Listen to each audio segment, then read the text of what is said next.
ask the question. It's not that God loves us more, or that we're any better, because we're not. We have the Orthodox Christian faith, we have Christ, that could change everything. But on the sociological level, if we simply put ourselves on the list, we already know where it's going to go. Don't have to guess. A little bit of analysis, and you don't even need that bothersome introductory course in statistics that they stick you with in psychology and other areas in order to understand. It's right there. Easy to interpret. So obviously, we need to radically revamp, change, in some respects, scrap our understanding of the church and get the real one, which is not tied to religion, but tied to Christ as eternal life. Secondly, for us, this is where I would like to bring it home, so to speak, for us. We need to leave religion to embrace Christ. It's just as simple as that. Again, St. Paul didn't condemn the Greeks for doing what they did. If nobody told them anything different, how are they supposed to know? He says, God overlooks this. God, who's merciful and understanding, didn't destroy you for doing this. But now Christ has come. We have the resurrection. We have life. It's done. We also need to leave religion to embrace Christ. More specifically, we need to repent like St. Paul told the Athenians. Repent of our sins, but often our sins cannot be reached or understood because we have too many protective mechanisms, defense mechanisms, associated with religious behavior. And so we have to take them apart to be able to understand what a sin is and why it's a problem. A sin isn't a problem because somebody broke the rule of an organization. You and I know that as long as we're not breaking the government's rules, we're okay. Right? Yeah. We're fine. You break, someone has an organization out there as a club, and we didn't know about the rules, and we break them. Who cares? Who cares? It doesn't make any difference. You know that some people look at the commandments of Christ that way. I mean, if you're into it, if that's your club, if that's your religious club, that's fine. People would say, that's cool. That's what you're into, go for it. It's not about that. If Christ is life, and sin is turning away from him, what am I doing? When I sin, I'm facing death. What does death mean? It means I'm stuck in my biological life without Christ. What do I know as a 21st century person who got a little bit of an education? I know that biological life ends. That is a problem. It isn't just a religious problem, it's a problem that threatens my existence. Why wouldn't I care about it? Why wouldn't I do something about it? This is what needs to happen. And that's what it means to repent. Just in case you have a picture of what it means from some other source, or from watching TV or whatever it is, this is what it means to repent. Wake up to the reality and embrace Christ as life and leave the other stuff behind. To understand that his commandments reveal the personal relationship. And that we need to experience that personal relationship through prayer. Not as religious practice, but as being in communion with the source of life and with the truth. We need to let go of pseudo-religious images of God. They torment us. And how many times do I hear as a priest people saying, well, God this or God that? You know, he's an easy target. If I try that with you and I say, you're this and you're that, you're going to say, no, I'm not. God's the easy target, where we can impose all kinds of things onto him, and he doesn't talk back. That's one of the delightful things about religion. It allows us to vent, but none of that brings us to salvation. So we have to disabuse ourselves, get rid of some of these pseudo-religious images of God, and discover how God is revealed in Christ. In other words, in very simple terms, read the New Testament. See what Christ says about himself. We need a fresh understanding of holy baptism as being that event in which we pass from death to life, where we move from the category of biological life to eternal life. Is that what we're all talking about when we get the families together? Is that what it's all about? I'm asking you the question. We need to participate meaningfully in Holy Communion. Why are all these priests bothering us with this all of a sudden? It used to be so easy, when no one talked about it. Now we hear all of these Orthodox priests getting on our case that we don't go to communion enough. What's with them today? Well, because Holy Communion is not a religious practice. Holy Communion is the way that Christ gives us life. Am I worried about life and death questions? I think so. If I'm worried about life and death questions, I'm worried about the Eucharist. I'm worried about communion. Worried not in the sense that I'm going to get into trouble with it, but that it's a source of life for me, so I want it. According to the fathers in the 4th century, Christians at that time were receiving communion on an average of 3 to 4 times a week. A week.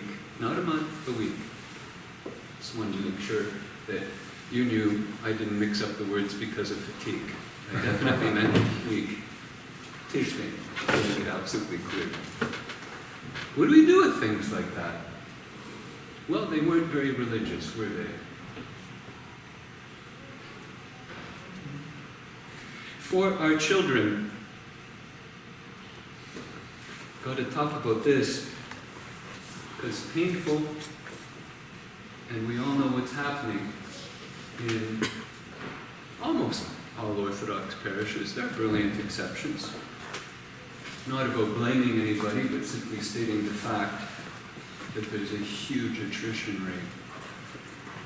Huge attrition rate. The loss out of the churches is well over 50%. I'm just talking about the young people who went to church. The average is 60% in the United States of young people who went to church and who reach 21, 22, and then they're gone. About 60% on a good day. That's what these statistics tell us. Why are they going? Well, if they understood what they got as religion, I don't need to give you any of the reasons why they're going. You've heard them all. They're all there. By the way, they're not irreverent, they're not silly, they're not atheists the way we use the term. Wish they would become atheists the way the Romans used the term. They're not. These people who believe in God. These young people. They are. They're not atheists. Let's not try to sort of just get rid of the category. But if it really is all about religion, and if it isn't life and death, and if you're busy and if there are other critical issues, they just get squeezed out of your life. That's all. Doesn't mean that they want to do anything bad or that they don't believe in God. None of that's true. Good people. I meet them on a university campus. Good people. Lovely people. But they need to be held in the church through the rest of us modeling what that personal relationship with Christ looks like. What does it mean in someone's life practically when you relate to Christ as the source of your life? We need to help them distinguish between religion and Christ, or they're going to go. It's not optional for us. If we don't help them, if we don't equip them, they're not going to stay, most of them. A minority will, but we know this, the trends demographically. We need to help them find a peer group, people their age, who also know the difference between Christ and religion. And finally, we need to help them discover the living link between Christ and His church, so that they understand what they're leaving, or perhaps is it who they're leaving.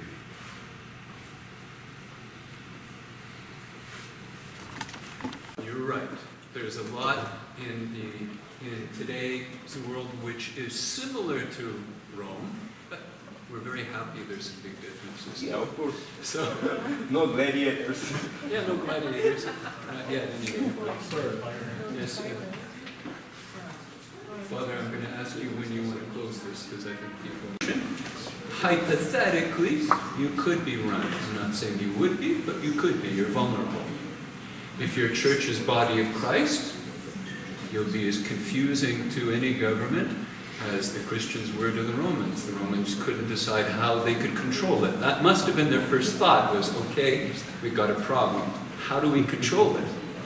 And their final answer after studying it was, we can't. We can't control the thing, so let's wipe it out. Well, that was their answer. But at least they understood. They got a lot right. They were irreligious and they couldn't be controlled. That much was correct. Of course, the horrible persecutions that ensued, nobody really wanted. Now we know some of the emperors were actually not well, mentally insane. So that would explain a few things too. But yes. Two more questions.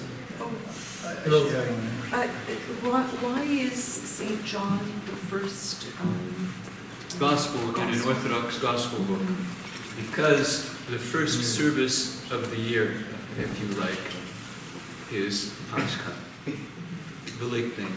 And the first Gospel is John chapter 1, verse 1. In the beginning was the Word was God, the Word was with God. It's the first Gospel that's read. So everything revolves around Pascha, and since St. John's Gospel is the one that is read for Pascha, it has a priority. But then you can turn that question around, so why did they choose St. John's Gospel and not the others? It was the last Gospel to be written, probably around the year 95, 60 years after Christ died and was resurrected. St. John wrote his Gospel.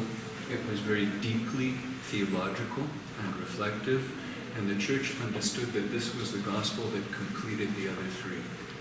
You know, a generation or two after the other gospels were written, St. John wrote his gospel while he was very, very old, and still alive in the year 95, 96, whenever it was written, somewhere around there. And it enjoyed a kind of special place among the Christians for 2,000 years. That had a huge impact on the Orthodox Christian imagination, if I can put it that way, the liturgical way. So we took his prologue, the first verses of his gospel, to be the gospel for Holy Pascha. And that's why when you open most books, I mean, it's not every single Orthodox gospel that is arranged that way, because some of them are just a gospel, the kind of Bible you have on your shelf with the covers removed and a metal cover on it. But if you have one that is published by the church for liturgical use, then it's going to have St. John first.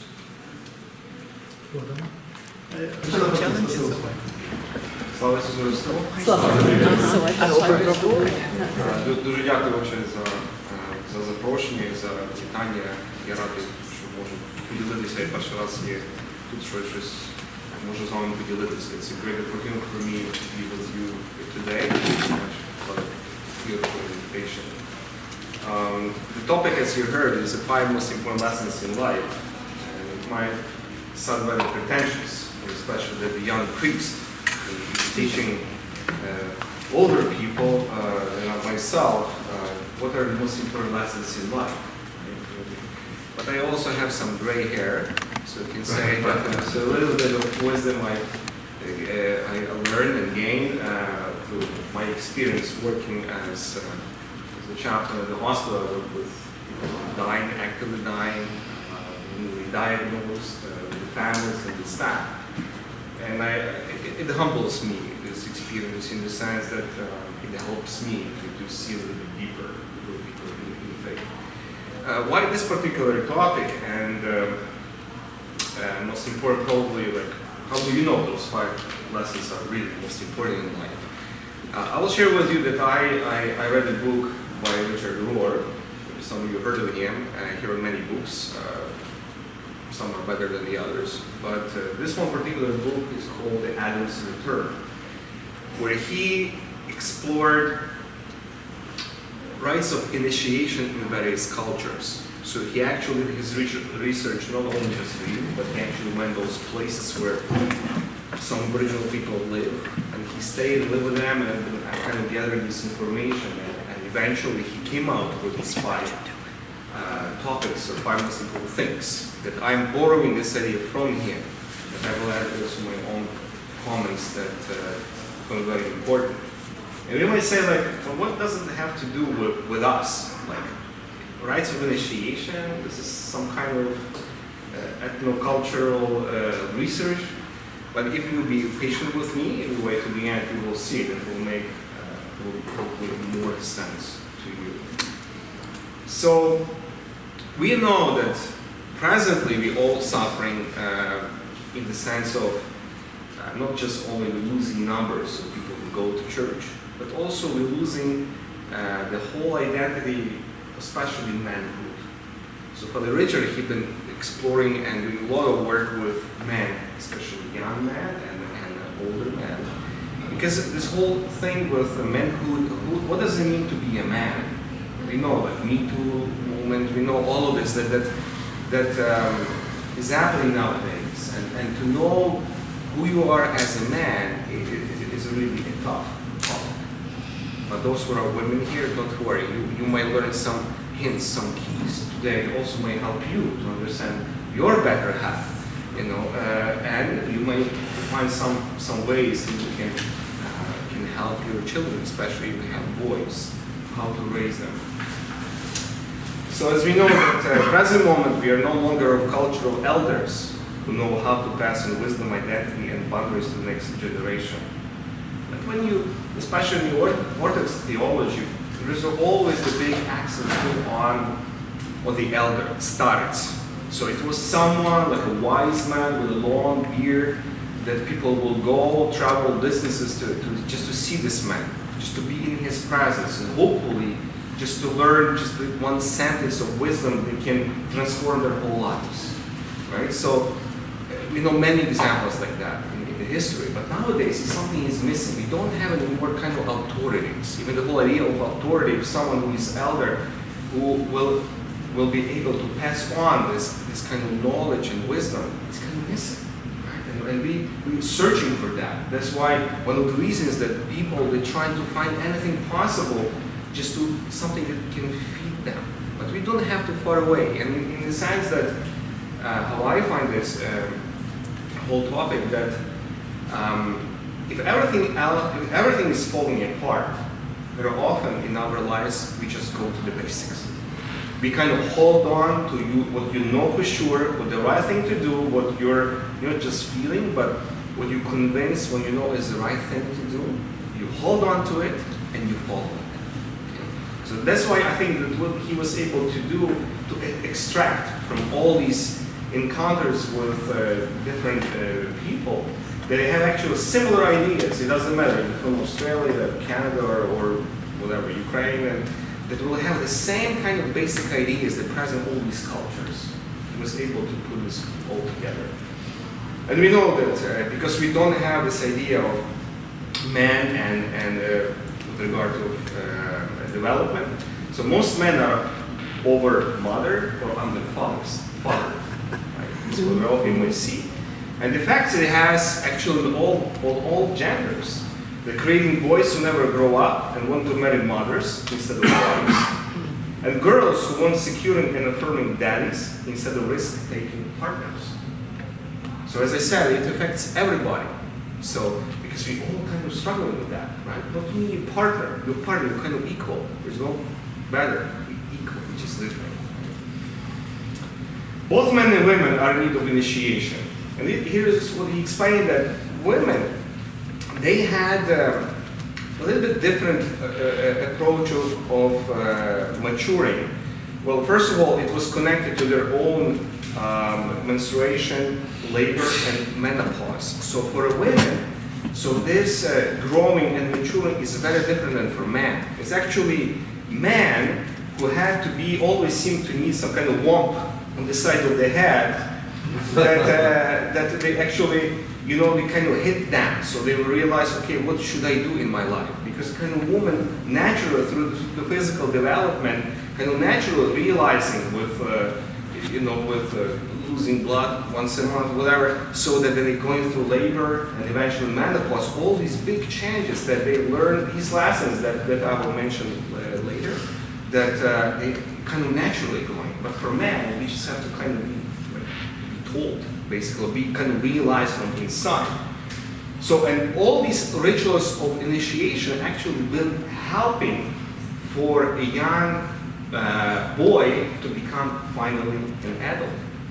So we also have nowadays we might say pseudo initiations, like more rebellious. So for instance, first time to smoke, I remember in Ukraine when I was like, boy, just going somewhere in bushes, smoking some whatever, just feeling then I feel kind of a headache, and that I was really kind of growing, It was weird. Driving a car or breaking the rules or first sexual encounter or leaving home. So all of this for young boys are kind of pseudo initiation. So they kind of breaking something what they kind of grew up with. They need to protest and in a rebellious way kind of to come to conclusions. Hopefully down the road they will come what really matters. But all of this, I said all pseudo initiations because initiation is the exact opposite. Initiation was something that I have to realize that I am part of the bigger union. I have to surrender my own ego, my boundaries, for the sake of something greater. So, like in Roman Catholic Church, for instance, they kind of positive examples of this initiation could be opportunity, for instance, like confirmation. Usually, it's happening when people are like 14 years old. So it could be opportunity to make this kind of transition into adulthood. The same we have like a bar mitzvah, right? The same thing, that you also have to kind of move from one stage to another stage. Or learning how to use an axe or a knife. Sometimes a father can give as a gift a knife to his son. Because to have a knife could be a weapon. But also it teaches you, hopefully, the responsibility. Because having a knife, you can do you can harm, you can do a lot of bad stuff, but most important is not that. Most important that you actually can start carving something, can make something with the knife, a very helpful tool. Also, another way, so initiate could be, getting new name, right? Like changing name, losing tooth at hockey, right? So you might say, you see all the hockey players, they haven't been like one missing one tooth. You really paid for his kind of sacrifice, right? For he's a good player. To be born again, like in Protestant churches, right? Or a lot of people leaving other churches, traditional churches, going to Protestant church because they would like to be born again, right? They're looking for something new. It's not just attraction for something new. It's something deeper call that something needs to die within me so then I can pick up something new. So this was the whole idea. We're baptized with immersion, if going back to our churches that we do, right? With the child, actually the child has to be immersed in the water, so be underwater. Basically has to die, because when you're underwater, you cannot breathe, right? So, and then to rise into a new life with the risen Christ. So, because the whole idea is not just to kind of give, for instance, driving a car, right? The father just kind of gave keys to his son. Whatever. He might take this for granted or something like, I didn't even earn to get this. So you take this and you do not know how to use it very often. You don't appreciate it. This would be, as a parents, we This is what we like to teach our children. So you appreciate small things what you have. You pay for it, you earn it. Because this is the most important lesson in helping you down the road in your life. Because life is hard, you know that. Right? So in this classical initiation was very interesting 2 elements.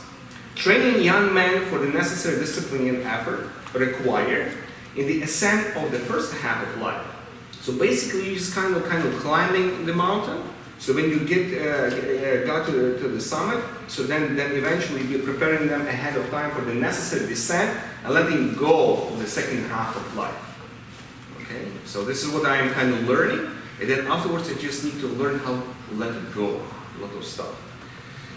Initiation was always a teaching about loss and renewal, darkness and light, 4 seasons, death and resurrection, yin-yang, the Paschal mystery. Always been kind of the display of love and death. One of the most important lessons in initiations was detachment. I need to learn that you have to die before you live. So in other words, I need to die before I die. If it makes sense. Because very often, even in our lives, we prepare ourselves for death. Right? This is a topic that we usually don't talk at all. Right? We try to skip it, kind of omit it. But when you know yourself, or maybe someone you know who actually had like near-death experience, for instance, or got to the point that almost died, and then miraculously sometimes been able to live again. Very often those people have a lot to contribute and to teach us, because we can learn from them, you know, how much they appreciate life. They appreciate every single second. Very often us who don't reflect on these topics, we take for granted. I always have tomorrow. I always wake up tomorrow. I postpone things I must do today. I wait to the last point. And instead of avoiding personal death, they went through a death of their own self, their small life. So basically this young boy had to go in a jungle or a tundra, whatever, and just to be exposed to all these dangers. So basically sometimes he might enter this moment even of death. He might die, like literally might die. But then if he make it, so it will help him to learn one of the most important lessons in life. Because once, as I said, once you die, you're not afraid anymore of the actual death when it will happen in your life. So,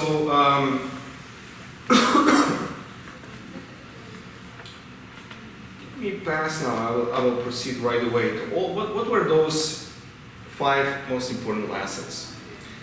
So, the first one was life is hard. I will not give you right away all 5. Okay, so we'll make you intrigued to the very end. So life is hard. And indeed, all great spirituality is about what we do with our pain. Pain is probably one of the most important words at the hospital. Even on the board, they have pain from 0 to 10. So they take very seriously pain. When you say you are in pain, nurse usually will jump in and will give you something to treat this. But at the same time, pain is a part of our life. You know, it's something that we all encounter. You know, I know some situations that people take Advil just in case if I have pain. We are so afraid of even the whole idea of pain that we try to do everything to remove pain. Again, I'm not saying about chronic pain or something that appropriate pain that can be dealt with medications. But at the same time, we can learn a lot from like poor countries. Again, not romanticizing them, but we can learn something from their realities. Very often they kind of embrace pain. They realize one important lesson, that we do not handle suffering. Suffering handles us. It's not us who try to kind of control all of this. Pain is kind of bigger than I am. I need to find a way how I'm kind of going through the pain. And the best example for that will be labor, when the woman is in labor. Well, I was privileged to be with my wife, and 4 times she gave birth to our children.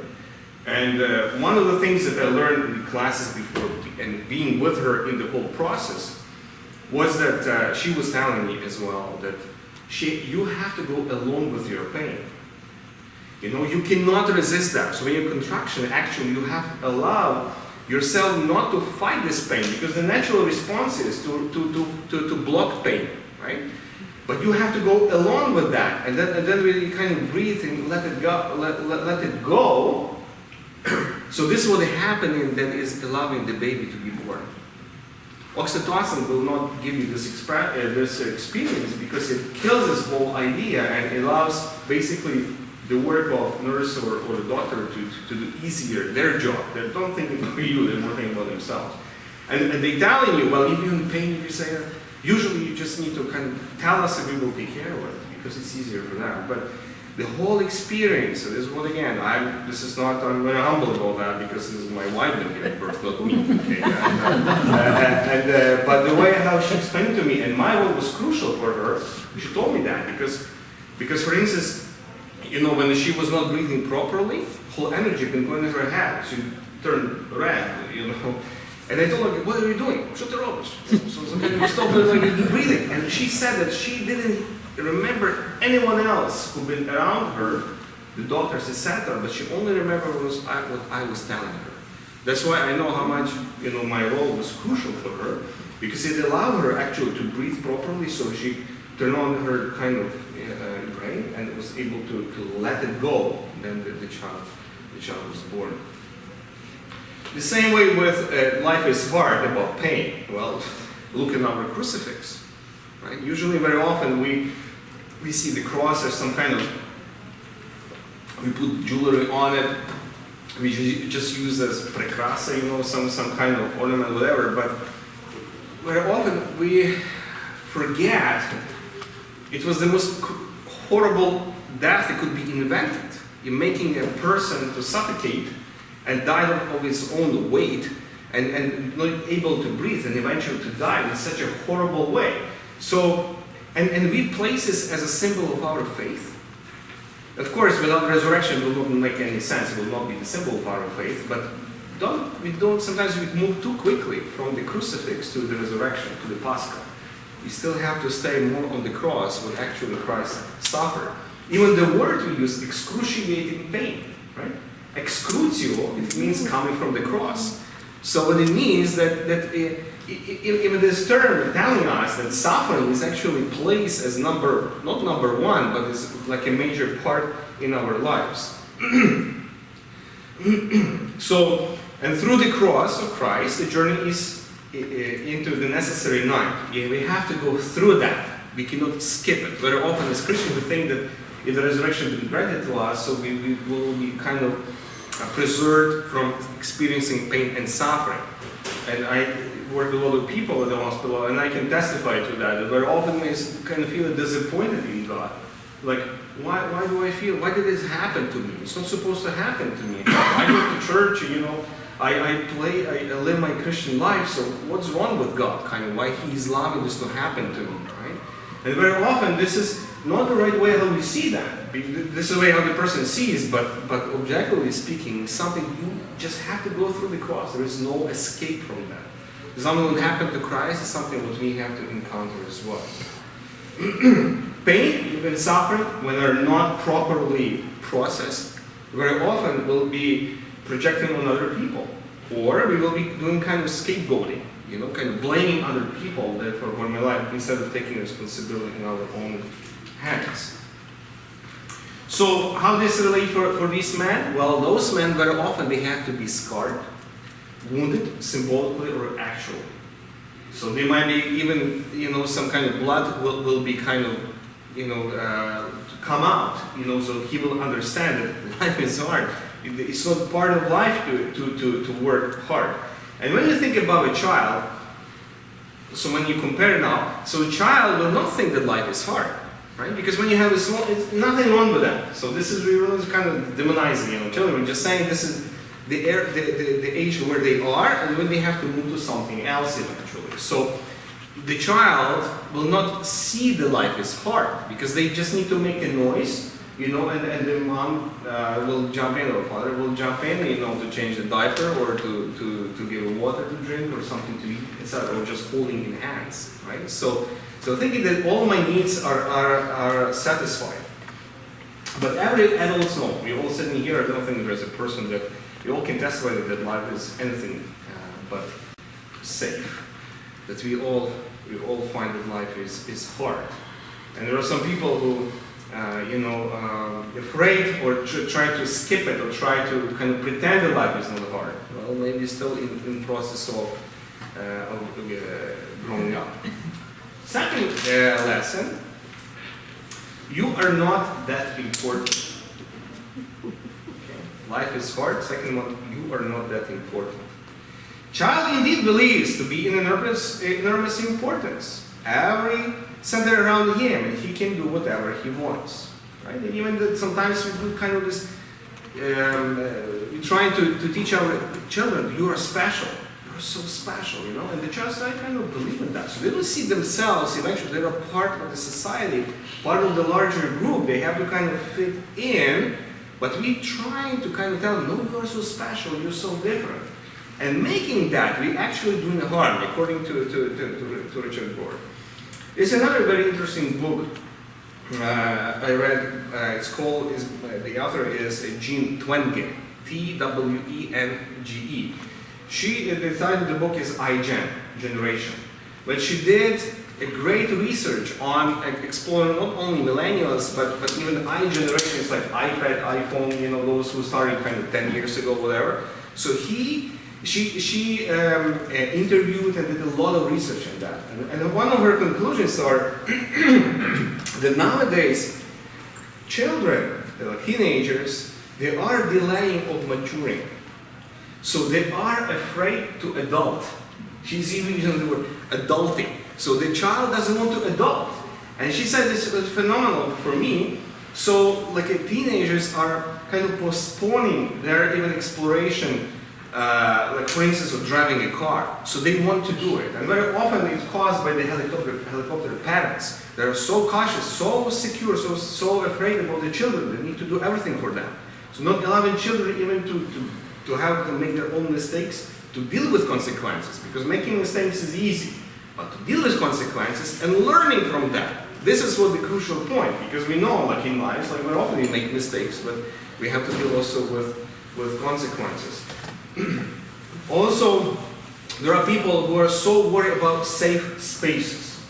Like I talked to my teenager, 15-year-old son, about this safe spaces. Sometimes, like people are even afraid of an idea, right? We have a common idea as a kind of propelled in the society, and just read CBC, whatever, read news online, and you will see that. Those are very obvious. But when you present something else, for instance, what the church is teaching on various topics, controversial topics, very often it could be presented as some kind of you attacking my own, where I am, and I don't feel safe with you, so you kind of run away. It's like the idea can hurt you, can kill you, right? So this is a kind of scary situation. Every adult knows that his personal rights are not paramount. They are important, but not like the most important. It's not me who define the world. But very often, like children, they might look like I'm the one who's saying what is right, what is wrong. Like I am the ultimate, I'm in the center, and then I choose what I do, etc., etc. Then God has to be some kind of satellite, or other people have to be satellite, but I will be in the center. And also like in your own life, or how many couples are divorced. Very often could be because we didn't have a proper preparation, not just for marriage, but for life itself. Because we've been all the time kind of preserving, keeping, and being afraid to talk about important things. So, yes. But in Christian way, it will be something that contradicting to it. That's important. Because when you think about this, you remember this probably illustration from a long time ago that it's like a chair, and then you have yourself sitting there, everything else around you. And then with the Christian approach, you put Christ, you put God in this chair, in the center of your life, and then everything else kind of follows around that. I remember when I was studying at the seminary, I had a lot of anxieties and fears, thinking, will I graduate, will I finish or not finish, will I find wife, will I be ordained, will I have career, etc. So all normal kind of stages I've been going through life. And I remember talking to one guy, and I was telling him, I'm so afraid. And he gave me this one advice, I remember that, and from time to time I repeat that. He said, you know what? You have to place your anchor in God. You just have to choose Him. If you place Him as number one in your life, everything else will be placed in the right places. Everything else. Wife, children, career, money, where you live, what happened to you. But very often we substitute God with spouse, future spouse, with career, with money, with all this other stuff that cannot be God. Right? So that's why we have to, starting this point, your life is not about you. So placing, you're not that important. Your life is not about you. So the third one, your life is not about you. So the purpose of initiation is to realize that his life is not about him. So that's why they have to confront nature. They have to be scarred, dragged, in other words, out of their comfort of home. You remember this beautiful story of Tolkien, like Lord of the Rings? So that when Bilbo and Frodo been summoned by Gandalf to adventure. So they've been living in this nice, cozy, safe place, this kind of shire. So everything been known, everything been secure and beautiful and safe. And it's Gandalf who summons them for adventure. So they have to risk, they have to put aside all of this kind of safe life for something more important that will happen. So they have to leave their safe space. They have to leave the cozy home. They have to risk. So then they will achieve something better. God is calling us out of our own safe spaces. Your life is not about you and His purpose for you. So give a new name. So that's why we have in the scripture that Abraham became Abraham, Sarai Sarah, Jacob Israel, Saul, Paul, etc. That kind of give a new name. It's like you now starting new life. So you turning the page of your past, now you're entering into something new. There's a nice quote I will share with you. I really like this one. What is the most important question? The important religious question is not that of the rich and young man. Remember, this young man came to Jesus and said, like, what should I do to inherit eternal life? So the essential religious question is the one God, in effect, asks Adam. Who are you and whose are you? So this young man, when he came to Jesus, had been asking me, okay, give me some more rules. Tell me what should I do. Right? So very often, even people, they might leave Christianity and go to other religions because sometimes other religions gives you very simple answers that you just need to follow this and you'll be gone, you'll be good. Right? But the most important question is not that. The most important question is the one that God asked Adam. Who are you and whose are you? So when you think about this, and then you go, okay, to whom I belong? What is it all about? It's not me who is defining the world, but me as a part of the world. If God called me out of nothingness into being, and He gave me my life, if He gave me myself to me, it means that I don't belong to myself. This is what the scary part is, realizing you don't belong to yourself, right? Because we belong to God. So if I belong to God, it means that my body, my look, my whole, everything that's happening in my life belongs to Him. I'm just like a gift. Someone gave me a gift, and I just need to take care of this gift. And then just kind of then do my best, use it properly, then eventually give back to God. This is what the sacrifice means. This is why in our liturgy this is what we do. Right? We have this bread and wine. This initially was brought by faithful people to the church, and then the priest will consecrate it, will become body and blood of Jesus Christ. But this whole idea that you bring what you have, yours of your own, on behalf of all and for all, we give to God, not because something He needs, but because we have to give it to Him. And then what He does, He blesses sacrifices, consecrates us, He gives back Himself to us. And we are afraid of the second question. Who are you or whose are you? Because only God can answer it, right? And his answer seemed too good to be true.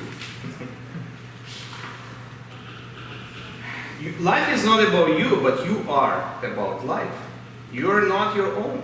You're a part of the whole. Like Beatitudes, right? It's very interesting. Like the whole idea of Christ's Beatitudes is like a program for your whole life. All of the Beatitudes relate to someone else. Right? Or someone else is doing something to you. It's all this mutual relationship. The same with like Mary's fiat. Let it happen. Let it be your will. Right? So she it's like very often we think about Mary as someone who's been so humble, so not important, so she didn't been in touch with herself, she been kind of not sure, so she just accepted that. I find that Mary is probably one of the most important women in the whole history of salvation. Why? Because this woman, she knew exactly what she was doing. She made her choice. Because she knew exactly in Annunciation that if she will agree to be pregnant, not to be married, it equaled death. She was ready to die. Because what was happening to her, she understood that it's not coming just like happening every single day, right? But she was ready to die. Not only that, seeing her son dying on the cross is very often with this example, because this is probably the only sanity you can have. Thinking about Mary, looking at her son dying on the cross. Naked, stripped, humiliated. And they use this example with the parents who lose their children in death. I say, you know, the only person who can relate to you, who will really be with you, will be Mary. Because she was able somehow to keep her faith, to know what was happening. Somehow it has a meaning, although she didn't understand, because her son rose from the dead later. Right? But she had to have this faith in her. That's why we coming to her for our P2U right? So that's why we coming for her for intercession, for protection. Because she's the only one who can receive for us the best way. She knows what it means to lose someone you give birth to. So the whole idea, it's not like finding your way is not the point. Defining yourself any way you want. You know, I kind of for my own life, self-actualization, self kind of whatever. The most important is to discovering the treasure that is buried in the field. Discovering the way that God wants to define you. What do you want me to do in my life? If I belong to you and you, Lord, called me, you wanted me to be, right? So you have a plan to discover what you want me to do in life. Well, it doesn't mean necessarily. Sometimes we simplify that. It means like going to church and praying all the time, Jesus Christ. You know, it's not that. It means that I have to make God as the center of my life. As simple as that. When you wake up in the morning, first thing, not to check your phone. You know, check the weather, whatever. But put your kind of socks on, or just go to the washroom. Make a sign of the cross. Say, Lord, I invite you in my life, in my day, whatever happens today. I want you to be inside of my life, that I live this day for you. And at the end of the day, when you do examination of conscience, kind of look, okay, how many times I walk away from God's grace today? Or what happened was so beautiful, because I was able to see how you've been present in this another person, in this certain circumstances, situation, etc. So if we do this as a reference, like every single day, then it will make total sense. And you will see, okay, I don't worry what will happen to me 5 years from now, because honestly speaking, you know, how much control do I have about it? I have non-control. I even don't know what will happen tomorrow. I can predict, I do my best, but I don't have control over it. I don't.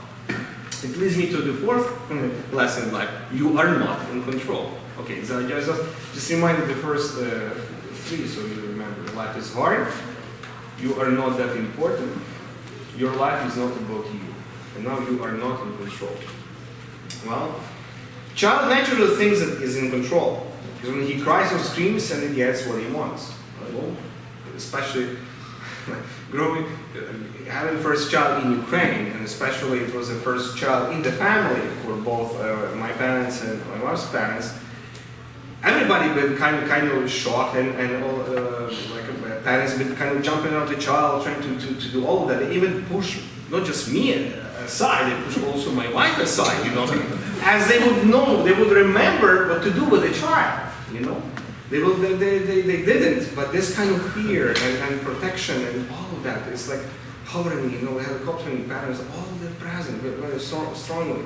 Here is more kind of separate. That's a healthier way, that's for sure. At least for preserving of the marriages, the children, right? So, but the idea is that the child is kind of growing, which is absolutely normal. This is natural progress. That I'm in control. Just make a sound, starting crying, or when the child, sometimes it's funny to see when the child kind of falls down. And the parents just kind of going to rescue the child, and the child can get up on its own, but he's not doing that because he's manipulating, right? He's kind of looking for your attention. I mean, sometimes we must do. I cannot stand it. This cry because it makes me going ballistic, right? So, but actually, this is the way how the child is in control, not aware, not viciously. I hope you understand. This is not happening kind of on purpose. This is kind of wrong.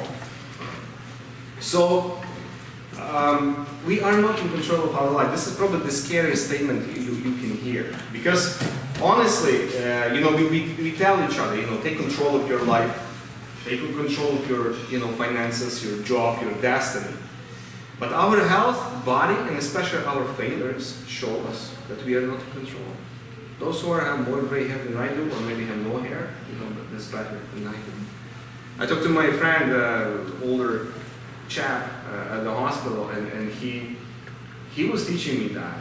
I was learning this from him, that I'm not in control. And then honestly, when I started kind of noticing some kind of pain in my back, I was like, John, what's happening? I never had it like that. And he said, you're maturing, moving along, in your life. And honestly, we don't have control about that, but we get scared when just to think about this.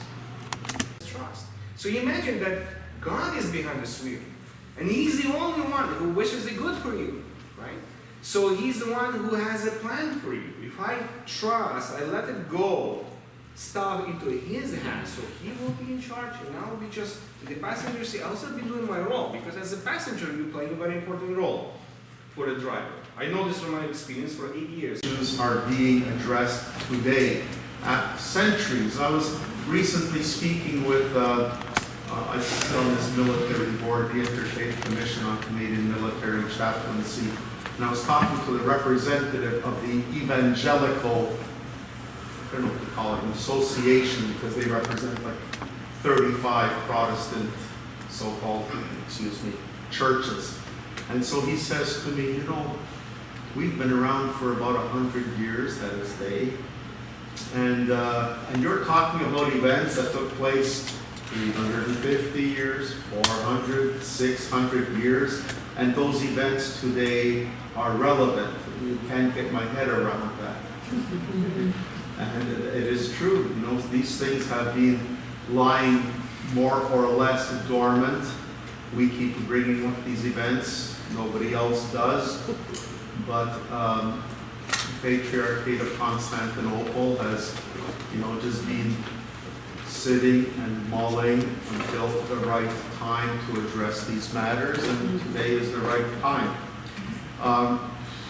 So you had many decisions made by force, by the fact that there are armies occupying territory. Someone, excuse me if I get cynical or sarcastic every once in a while. Someone said that the economic territory of the Moscow Patriarchate extends to where there are Russian tanks. And that is the sort of an expression of what are the boundaries of the Moscow Patriarchate. It's where the tanks are. That's where the boundary of the territory is.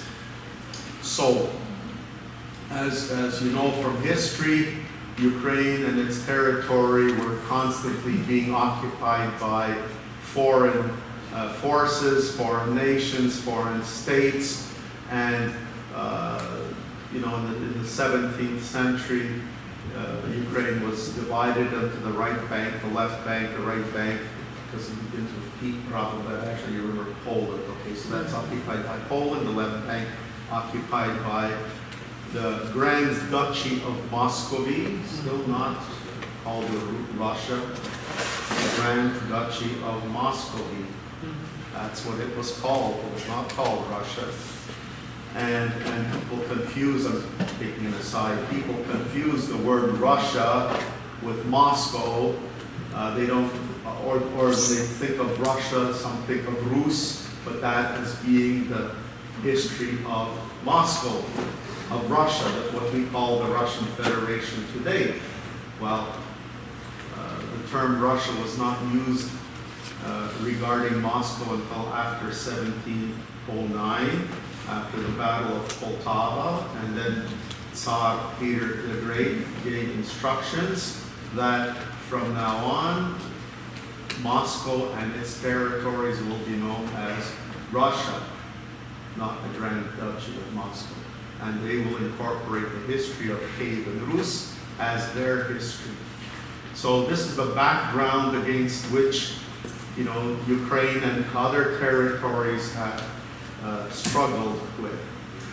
After the Treaty of Pereyaslav in 1654, Hetman Bogdan Khmelnytsky signed a treaty with Russia. Original does not exist, or if it exists, nobody's seen it for a long time. Ukrainians interpret that dogovir as requesting help from the Tsar in their struggles against the Poles. Russians today interpret that as Ukraine has given up all of its rights and has become part of Russia. So in 1954, you had 300th anniversary of the Treaty of Pereyaslav. You had Konstantin Dankevich wrote the opera Bogdan Khmelnytsky. Sergei Khrushchev gave Ukraine Crimea. So now that also has a role today. So 1654, after this, the Tsar and obviously the bishops, they started trying to incorporate the Metropolitan of Kiev into the Russian Orthodox Church. The clergy in Ukraine resisted these things. There was a demand that they all swear an oath to the Tsar, something like swearing an oath to Adolf Hitler in the Second World War. It wasn't an oath to Germany, it was an oath to the Fuhrer. And this was the same sort of thing. The clergy resisted this. There were those among the Kozatstvo that, just like we have in the government of Ukraine today, those that readily, for their rewards and whatever, supported these moves. They quickly established their own hetman, Samolovich, and started the whole machinery of then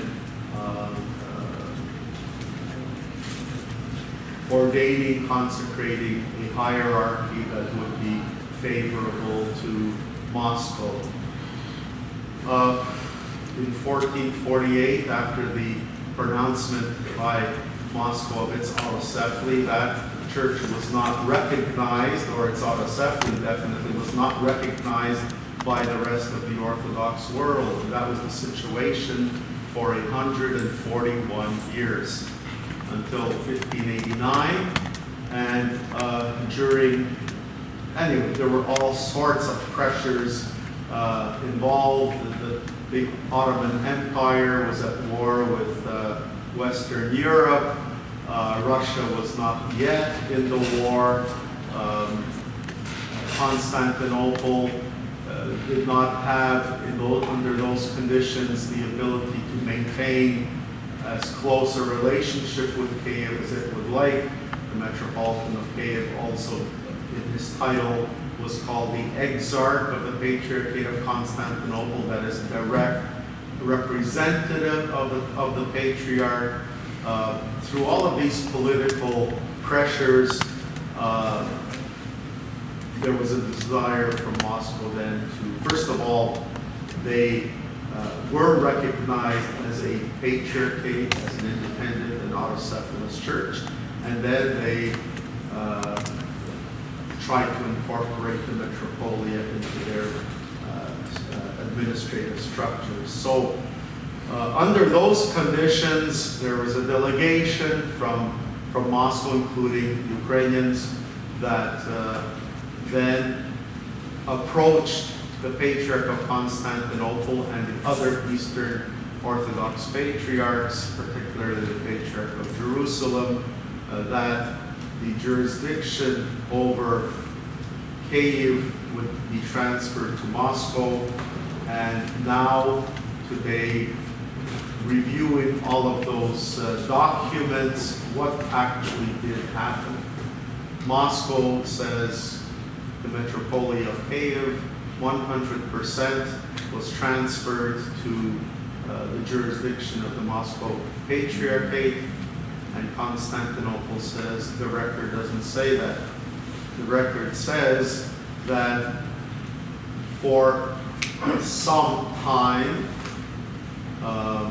the Metropolitan of Kyiv will be elected by representatives of the Kyiv Metropolia, and that candidate then will be ordained in Moscow, and he will commemorate the Patriarch of Constantinople and then the Patriarch of Moscow. Almost immediately, so there were all these pressures, right? Patriarchs resisted for some time. Then the Russians turned to the representatives of the Ottoman Empire, and they told the Patriarch, this is going to happen. Russia said, we will hold off entering a war with the Ottoman Empire if you apply this and this pressure, so that they will transfer the Metropolitan of Kyiv to the Moscow Patriarchate. Also, there were bribes involved. That's unpleasant. I don't think that was a deciding factor. I do think the political pressure is what did it, and could do it again today. So it took another 100 years from 1589, when the Patriarchate of Moscow was recognized. It took until 1686 for the Metropolia of Kyiv to be incorporated into the Russian Church. So that situation was enforced by force. That's what enforced means. And that existed until the beginning of the 20th century, when you had the so-called Russian Revolution in 1917.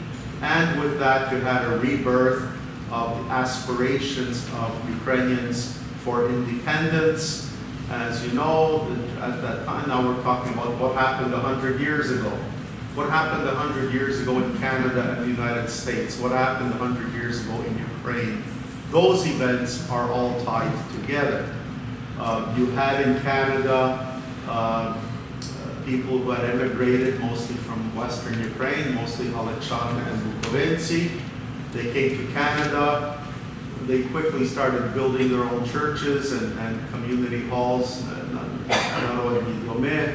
and you had an intelligentsia mostly from Halachana that started to to make conscious these immigrants that they were Ukrainians, because many of them came as Poles, many of them came as Austro-Hungarians, hence those internment camps, right? They were foreign aliens. They were aliens in Canada, and so many were scooped up and into these camps, and their property was confiscated. You see how interestingly all this is tied in. The Ukrainian Orthodox Church of Canada, after various attempts to establish a true Orthodox structure, they knew you couldn't have a church without a bishop, and so they started looking for bishops, and they approached the Bishop Alexander of the Moscow Patriarchate, who at first said that he would take the Ukrainians under his spiritual care, but then, from Moscow they said, we don't recognize anybody called Ukrainians. They are all Russians.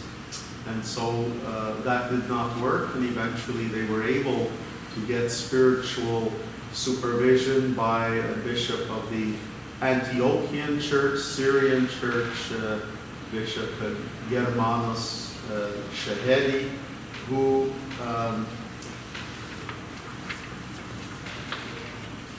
lent his authority to the Ukrainian Orthodox Church of Canada and the Ukrainian Orthodox Church, one of the jurisdictions in the United States.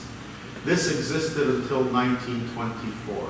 So back to Ukraine, 1917, already 1918, already there's a movement for independence of the church in Ukraine. By during the time of Hetman Skoropadsky, and then during the Directoria under Simon Petlura, and the Minister of Religions at that time was Ivan Ogienko, our first Metropolitan. And so, you know, they had a delegation that went from Kiev to Constantinople. Well, this is wartime. Boundaries are changing every week. During one of these visits, the patriarch had been deceased. Nothing happened. So nothing came of these efforts. In 1921, you had the establishment of the Ukrainian Autocephalous Orthodox Church, which was a very controversial church and established, or its hierarchy established without bishops. That is, the Vladika Vasily Litkivsky was consecrated by priests and laity, not by any other bishops. And so this was a controversy even for some to this very day. One of those bishops was Ivan Teodorovich, who came to the United States in 1924 and led the church in the United States, and also was the ruling bishop of the Ukrainian Orthodox Church of Canada from 1924 until 1947. But even he had doubts about his consecration, and was reconsecrated by, at that time, Archiepiscop Mstislav and Bishop of the Patriarchate of Alexandria, if I'm not mistaken. Anyway, the Ukrainian Orthodox Church of Canada also, in the person of, I shouldn't put it that way, but the representative of the Ukrainian Orthodox Church of Canada, or the Ukrainian Greek Orthodox Church as it was known then, but that's Dr. Semen Savchuk, also traveled to Ukraine, met with, at that time, Dr. Ivan Ogienko and others looking for bishops for Canada, or a bishop for Canada. Nothing came of that trip, but you can see how these things were tied in 1918, 19, 19, 20, 21, during those years. So you had the establishment of the Ukrainian Autocephalous Orthodox Church in Ukraine. Very quickly, the Bolsheviks started liquidating all the churches, and the Soviet Union was established in 1922, and you had waves and waves of terror. Vladika Vasily Litkivsky was arrested. Eventually he was shot in 1937, as were most of those bishops died. Either they were shot or exiled to Siberia. Thousands of priests, many faithful. And so you had the church almost destroyed in the Soviet Union, Ukraine, Russia, and whatever. So you have now the Second World War. In 1939, you have the Molotov-Ribbentrop treaty, signed non-aggression pact between Hitler and Stalin. And apparently Hitler was taken by surprise when in 1941, Operation Barbarossa, the invasion of the Soviet Union, and things were not going very well because Stalin had executed most of the general staff of the armed forces of the Soviet Union. And so there was a lot of catch-up to do. They were starting to lose the war in 1943.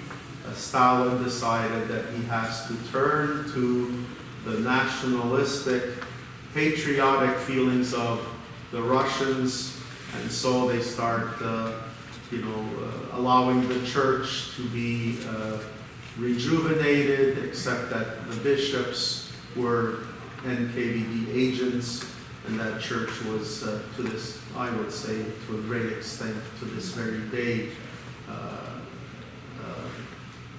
the presence of agents of the government, and that's being very delicate. They exist there to this very day. You had various efforts. I'm not sure whether it was Sergei Eisenstein, the very famous movie director. I'm not sure whether it was he. And they made the film called Alexander Nevsky with Serge Prokofiev wrote the music, but it was the defeat of the Teutonic Knights who were invading Russia by Alexander Nevsky and those. All of these are efforts to appeal to the patriotic feelings of the Russian people. Ukrainians obviously were being persecuted all along. But I speak about that because that is the history of the Russian Orthodox Church, and ipso facto, the Ukrainian Orthodox Church from the war years to not that long ago. The church in Ukraine from 1686 began to turn into an agency of the Russian state. I don't think it's a big stretch to say that the hierarchy quickly turned from being leaders of their nation to being servants of a foreign power. What we use, and others use the term Yanichara, Janissaries, those that serve the enemy and are raised in that kind of mentality. I really believe you can see it every day today. This situation existed until 1989, when in Lviv, Vladimir Yarema, who was formerly a Ukrainian Catholic priest, highly educated, then became part of the Russian Orthodox Church, because in 1946, Joseph Stalin organized the very false Sobor in 1946 that forced Ukrainian Catholic clergy to be part of the Russian Orthodox Church, and those that didn't want to do this were eliminated or exiled to Siberia. Some then chose to be part of the Russian Orthodox Church, so that's Vladimir Yarema was one of those. Very respected in that church, wrote many articles in the journals of the Moscow Patriarchate. Anyway, in 1989, he was one, and there was that's Yurij Boyko, in Spence, that's in Lviv, who proclaimed, I missed one of the Autocephalous churches, but anyway, he proclaimed the third formation of the Autocephalous church. Let me go back to number 2. During the invasion of the Germans, the Nazis, the territory of Poland and much of Western Ukraine was in the hands of the Germans, and under those conditions,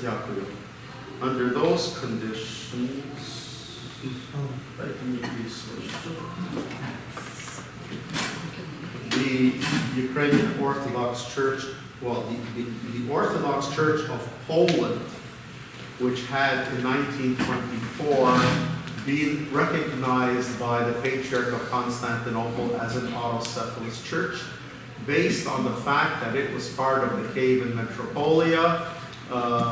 In that Tomos, which is a letter from the Patriarch, it states that the conditions that were instated in 1686 regarding the incorporation of the Metropolia cave into the Russian Orthodox Church, the conditions that were imposed were never fulfilled.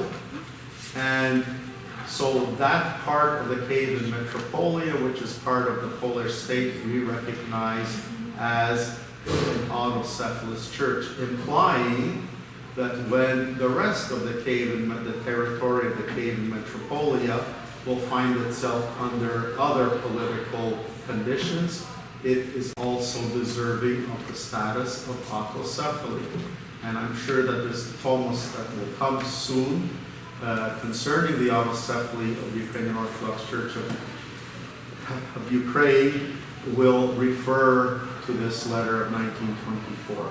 So the clergy in Poland, and then it was part of Volyn as the Germans came in, so that church then started to ordain bishops for Ukraine. Amongst them were Vladika Mstislav and Vladika Mikhail of Toronto, and a whole slew of bishops. Yeah, all of them, yes. So as the Germans were retreating, so all of these bishops also left that territory because they would have been killed by the invading Soviet forces, and that's how they ended up in Germany, and eventually many came to North America. I won't go into that history. So you have to wait until 1989 for the proclamation of the third autocephaly. I would say these three autocephalies, they don't have anything in common with each other except for the name. But anyway, that's what happened. They eventually had a bishop of the Moscow Patriarchate, Vladika Ioan Bodnarchuk, who spent some time in Toronto at one time. You may remember he was there, visited St. Demetrius Church, ended up at Western Hospital for an operation and recovered in Toronto, no longer among the living. He and another bishop, they say, of the Russian Orthodox Church in exile or inside of Russia. Anyway, that church turned to Vladika Mstislav in South Bolingbrook, New Jersey, to be the first patriarch of this church, to which he agreed, and then we start a whole history. You have the Metropolitan of Kyiv, of the Moscow Patriarchate, in the person of today Patriarch Filaret, who was facing a certain choice. You had, in 1991, you had the failed putsch in Moscow. You remember, they speeded up the process of the collapse of the Soviet Union. Then you had the presidents of Russia, Ukraine, and Belarus, who signed a document declaring the collapse of the dissolution of the Soviet Union. And on the 24th of August 1991, Leonid Kravchuk proclaimed independence of Ukraine. So what was the reaction of the Russian Orthodox Church in Ukraine at that time? Metropolitan Filaret said that, first of all, the government declared there would be a referendum on the independence of Ukraine on the 1st of December. Metropolitan Filaret stated that he would hold a sobor on the 3rd of December to declare what their position would be. As things got closer, he changed his mind and said, we will hold the sobor before the 1st of December. They held a sobor. They declared their church as Autocephalous, or requested that the Moscow Patriarchate recognize the church in Ukraine as Autocephalous. All the bishops, all the representatives who were there of the monasteries and other institutions and representatives of the laity, including the present Metropolitan of Kyiv, Onufry, also signed this document requesting autocephaly. This was done in 1991 and then again in 1992. When this was done, Metropolitan Filaret was called to Moscow and obviously got a very big dressing down, and said that he has to resign. He said he would resign, but in Kiev, he returned to Kiev, said, I changed my mind. And so this church was, or the hierarchy was in was in a difficult situation. The Moscow Patriarchate called a sobor in Kharkiv, called by Metropolitan Nicodim, and that sobor elected Metropolitan Volodymyr Sabodan, who was a bishop of the Russian Orthodox Church, not a bishop of the Ukrainian Orthodox Church of the Moscow Patriarchate. So the calling of this sobor caused two problems. One, the bylaws of that church, registered with the government, state that a sobor of this kind can only be called by the Metropolitan of Kiev, and the Metropolitan of Kiev can only be selected from among the bishops of the Ukrainian Orthodox Church, Moscow Patriarchate. So those two principles were violated because the sobor in Kharkiv was not called by the Metropolitan of Kiev, and the successor to Filaret was not chosen from among the bishops of the Ukrainian Orthodox Church of the Moscow Patriarchate, but of a bishop from Russia. He's Ukrainian and a patriot, I believe. Then you had this situation. You had the situation where this church, now led by Vladika Filaret, which started really with a handful of parishes, today is somewhere around 5,000 parishes.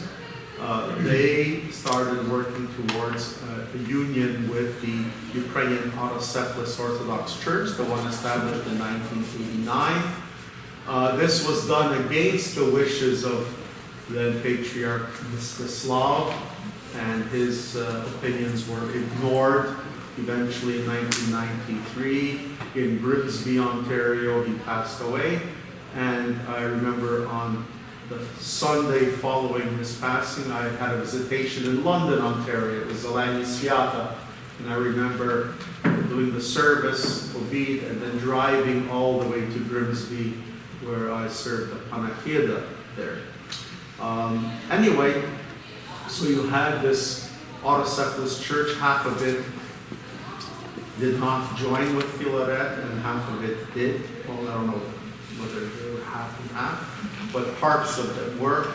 And then you had this whole situation from 1991, 92, 93, up to the present day.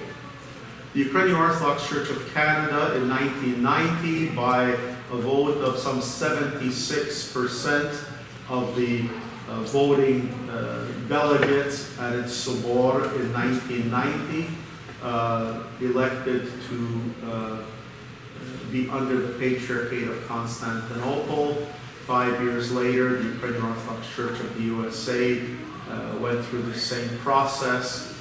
And since then, we have obviously had many contacts, because we were traveling to Constantinople at least once a year, sometimes 2 and 3 times.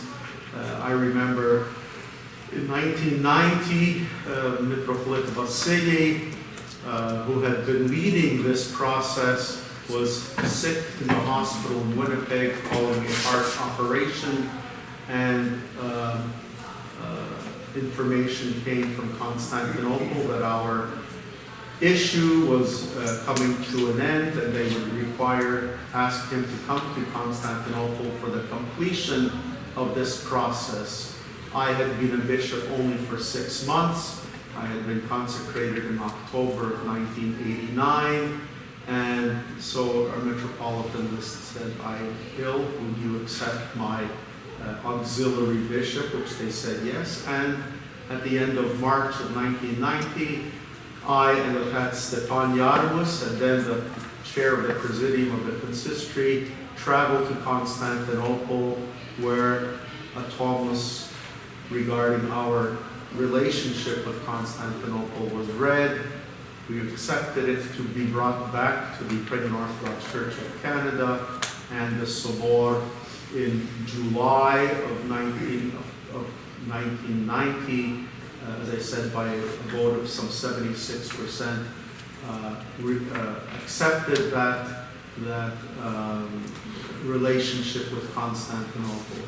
From that time to today, I and others from the Ukrainian Orthodox Church of Canada have always brought up the whole issue of Ukrainian Orthodoxy, its history, the need for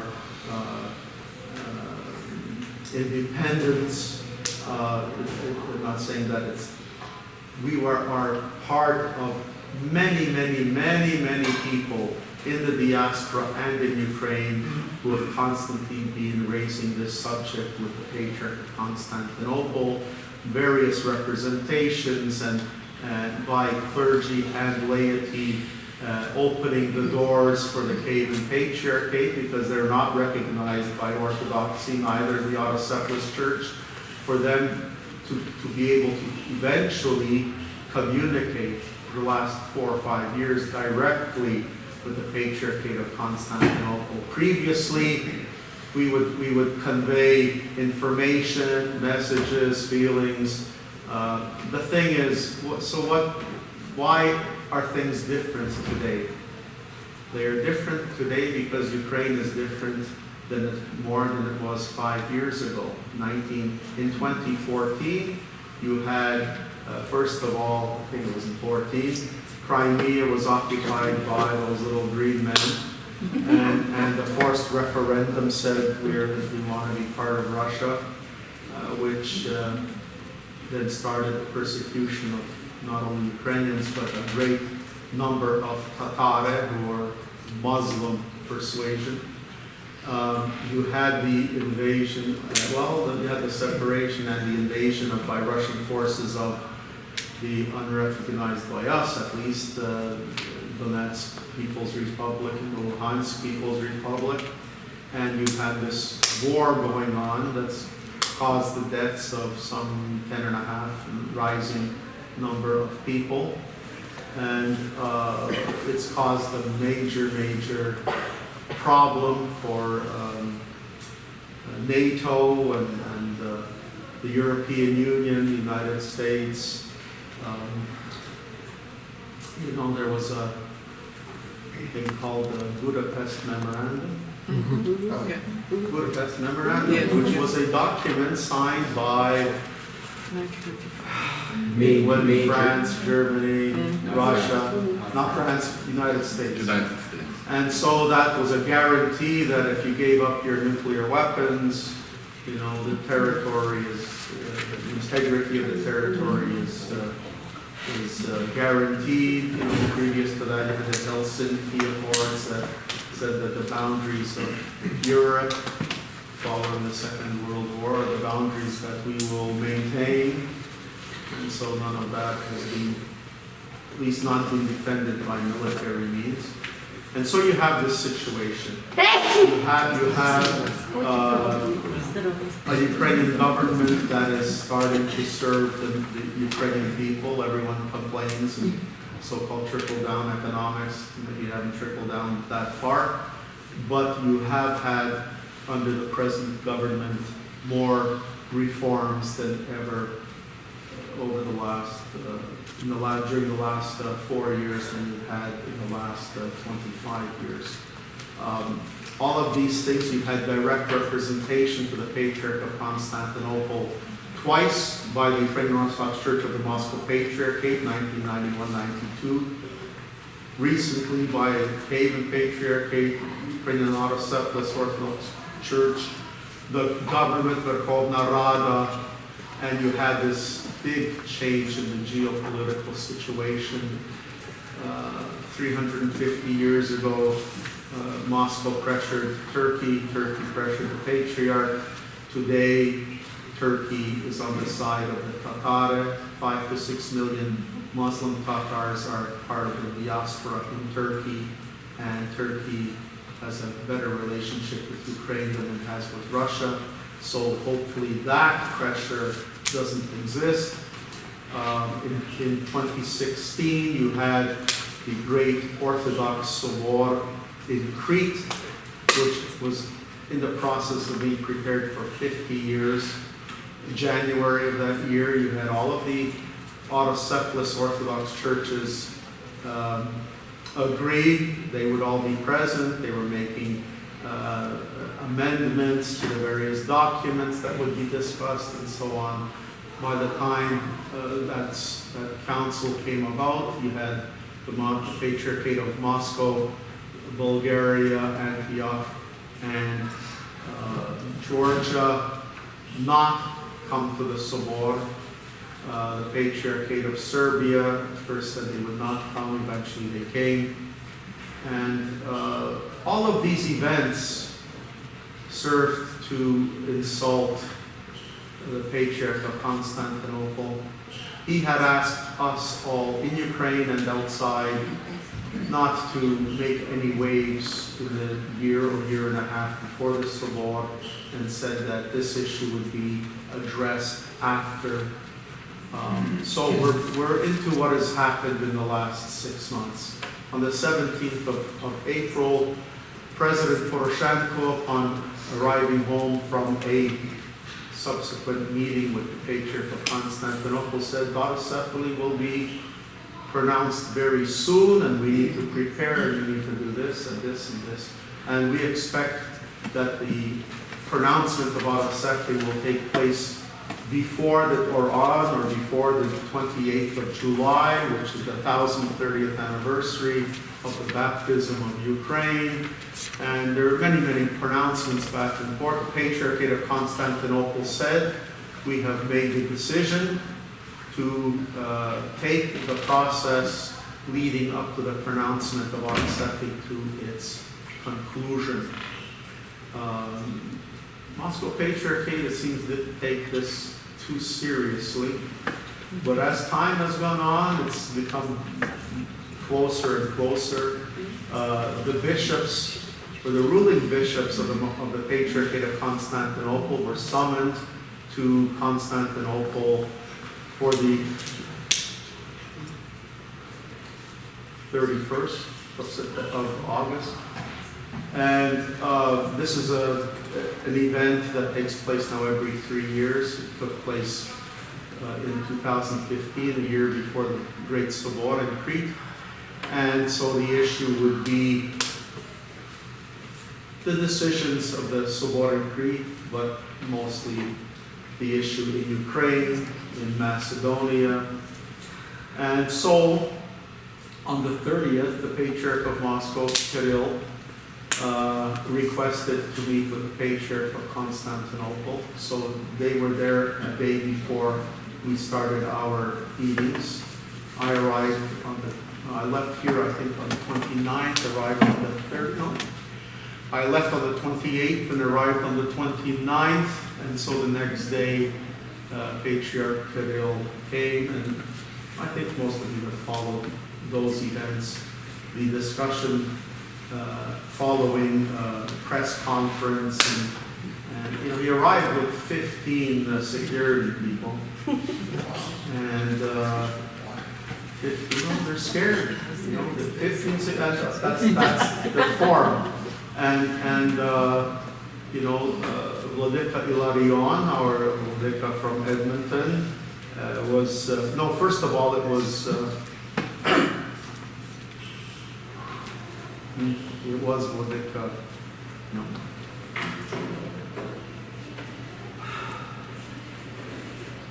Vladika Daniil of the Ukrainian Orthodox Church of the USA had been summoned to that meeting, at least the initial public relations meeting, in case they needed some more translations, Russian, English. And then I was supposed to have a breakfast with Vladika Ilarion. And in the middle of that, he received a text also to go. I think maybe they just wanted 2 Ukrainian bishops in the room. It's always unnerving for the Russians to have a Ukrainian bishop say Slava Isusa Christi. Anyway, You may have seen that one of the, I guess, waiters, he works at the Patriarchate, was walking around with a tray of water, and they gave it to the Patriarch of Moscow, and he reached, and one of the security guys would take that one. Very, very insulting. And so then after this, they had 3 hours of meetings, and only, I think yesterday or the day before, excerpts. I didn't know that it was taped, but there were excerpts regarding Ukraine and personal relations that were presented. Very, very nasty response. The Patriarch of Bartholomew spoke very openly about what has been on his in his heart these last number of years, and it's now an English translation. You can get it. It was very much about the Council of Crete, particularly Ukraine. Patriarch of Moscow said, "How can you support a government in Ukraine that only has 8% support?" Patriarch said, "How is it that the government of Ukraine won't allow you nor Metropolitan Ilarion Alfeyev to come to Ukraine because they are persona non grata?" Shows you the support that you have amongst Ukrainians, all of these sorts of back and forth. I urge you to go take a look. It's all over the internet. While we were in Constantinople, we had Synaxis, a Sobor, a council. We did not vote on anything. We listened to various theological presentations. One was the history of the authority of the Patriarch of Constantinople to grant Autocephalous. A historical overview that the Patriarch of Constantinople does not need anyone else's support to grant. Later, there's who recognizes. Sometimes it takes 20, 30 years. And the other one was that the Patriarch of Constantinople has the right to listen to appeals by metropolitans and bishops of other patriarchates that appeal and say, there's something wrong with this, or I was unjustly punished or whatever, or process was wrong. So this had to do with the future of rehabilitation of Patriarch Filaret and the bishops that he has consecrated over the years. Following these various presentations and overwhelmingly the support to the Patriarch for his decisions, not only in the matters of Ukraine, but also of recognizing the Autocephalous of Macedonia. It's also going to cause waves for the Serbs and others, but that's life. Following this meeting, Patriarch appointed Archbishop Daniil of the USA and Vladika Ilarion of Edmonton as his emissaries. Here, the word exarch means emissary, does not mean rulers. And they are in Ukraine. I think Vladika Daniil is in the United States at the moment, will be returning to Ukraine. Because he left for the United States, the Patriarch asked Vladika agree to go to Ukraine so that Vladika Ilarion would not be on his own. They are there as they were before the 28th of July under guard. They are there in government facilities, and wherever they go, they're like diamond shaped, one in front, one in back, two on the sides. Absolutely, they are being looked after in that sense. Their duties there are to interview, review, study the biographies of those bishops of the Kievan Patriarchate, of the Autocephalous Orthodox Church, and those 8 to 10 purported bishops of the Moscow Patriarchate who signed an appeal to Patriarch Bartholomew that they support autocephaly. So once that process is over, they will organize a sobor in Ukraine, and those will be the bishops of a new church structure. There will no longer be Kievski Patriarchat, there will no longer be Autocephalous Tsarkva. You will have those of the Moscow Patriarchate who will remain. How many of them, who knows? And that there's another process there that the government is leaning towards forcing them. I hate to use that word force, but eventually coming around to them being called the Russian Orthodox Church in Ukraine and not the Ukrainian Orthodox Church. The Ukrainian Orthodox Church will be the name of the new church structure made up initially of these bishops that I have just spoken about, and they, at this first meeting, will choose a primate, and that is who will receive the letter or the Thomas from the Patriarch of Constantinople proclaiming autocephaly for the Ukrainian Orthodox Church in Ukraine. That was placed on Hetman Ivan Mazapa. After the Battle of Poltava, whatever, Hetman Ivan Mazapa and Philip Orlik, the one who created the first constitution of Ukraine, well, they went into like na immigrацию, and so they were in Romania, whatever. And anyway, but they right away established relationship with the Patriarchate of Constantinople, and Ivan Mazapa was buried by a Metropolitan of the Patriarchate of Constantinople. So this anathema, and they said, why would they not recognize the anathema? Because it had nothing to do with dogmas, had nothing to do with the canons, it had to do with politics. And so that principle is going to be applied to Filaret. That his anathema was not because of dogmas or canons, but because he happened to use the word autocephaly. Whatever sins he as a person has, and yes, he has. 80% of those bishops have them also. And nobody said a word until he said, Autocephalous. So I think that the Holy and Sacred Synod in Constantinople meets on the 9th, 10th, and the 11th of October. And I'm sure this is the issue, this one, and maybe already the pronouncement. No, they won't pronounce autocephaly right now. They need to hold a sobor. But the issue of the rehabilitation of Filaret, I think that's a few days away. Why don't you ask some questions? Maybe there's a whole bunch of things I haven't Status of the Pechenska Lavra cave. Yeah, the status of the lavras, particularly the cave of Pechenska and Pochayu, those institutions are in the hands of the Moscow Patriarchate. Yeah. Okay, so they are in the hands, that is, they are in their use. That is, they have the right to use that property. Those properties, as many others, are the property at this time of the Ministry of Culture of Ukraine.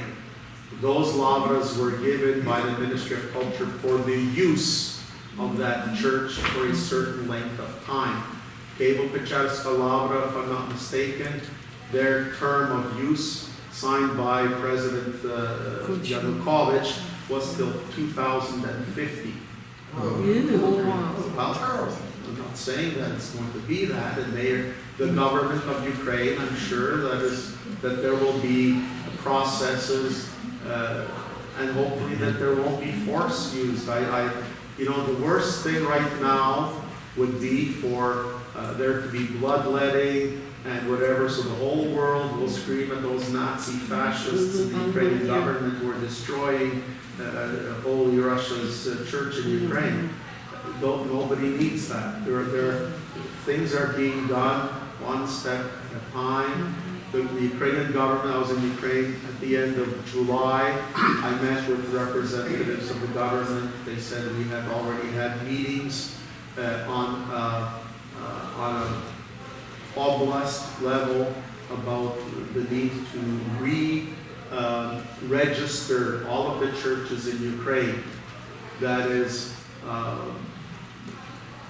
the property of the churches in Ukraine are not the property of FRPs or national churches.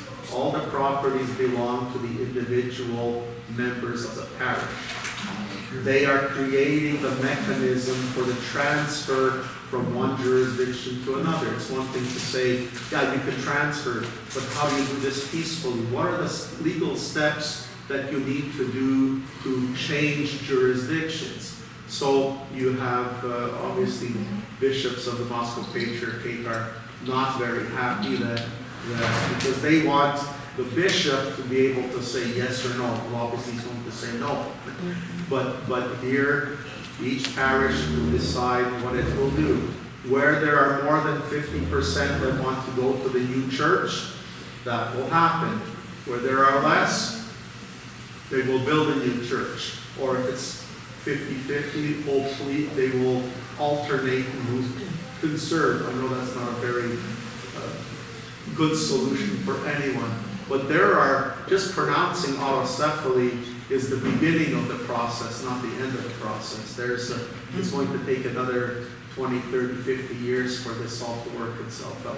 Who owns what and whatever. What about the theft, supposedly, of religious icons, property, cash? I read online, I don't know if it's true, there was a protodiakon from Cave Pechanska Lavra who was caught at the border by the Ukrainian Border Patrol with $35,000 US dollars, and he didn't declare it. Right. I don't know what happened to that. I don't know either. Well, I mean, it's not much money compared to what you're talking about. I know, But still, it's the principle of the thing. Well, I mean, it's like everything else. It's one incident at a time, You have to have the people that are going to be able to detect, evaluate, arrest, prosecute, sentence. I mean, our Ukrainian nation has been bleeding people and resources for hundreds and hundreds and hundreds of years, and somehow we're still here. Hopefully, those wounds will get much, much smaller. Proszę. So where does the issue stand of the transfer of the Ukrainian Orthodox Church of Canada and so the Ukrainian Orthodox Church of the United States from the Patriarch of Constantinople to a canonically recognized patriarchate in Ukraine? Okay, that's an interesting question that I think we will be faced with in the future. Those the kinds of decisions are made at a sobor of the church. So the church will have to have a discussion, first of all, whether to leave the Patriarchate of Constantinople. I shouldn't say this in public, but right now I wouldn't be doing anything at the moment. What happens if, for instance, the Ukrainian Orthodox Church of Canada, and with the blessing of the Patriarch of Constantinople, becomes part of the administrative structure of the church in Ukraine. Right?